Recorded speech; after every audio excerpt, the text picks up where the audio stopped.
السلام علیکم، world Urdu news کے ساتھ میں ہوں ثنا حسین۔ خبر شامل کرتے ہیں پنجاب سے۔ محمد عثمان سلیری کی رپورٹ کے مطابق گورنر پنجاب سردار سلیم حیدر خان کا فتح جنگ میں سانحہ جعفر ایکسپریس کے شہید لانس نائک عثمان کی نماز جنازہ میں شرکت۔ شہید کی نماز جنازہ بائی شہر اوان پور فتح جنگ میں ادا کی گئی۔ نماز جنازہ میں گورنر پنجاب، عسکری حکام اور شہریوں کی بڑی تعداد نے شرکت کی۔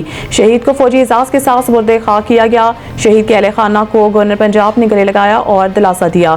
گورنر پنجاب سردار سلیم حیدر خان کا کہنا ہے کہ پاک فوج کے جوان اپنی جانوں کا نذرانہ پیش کر کے ہمارے بچوں کو یتیم ہونے سے بچا رہے ہیں۔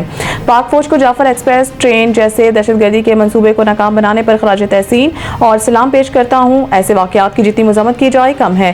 دہشت گردوں کا کوئی مذہب نہیں ہوتا۔ شہداء کے اہل خانہ کو تنہا نہیں چھوڑیں گے۔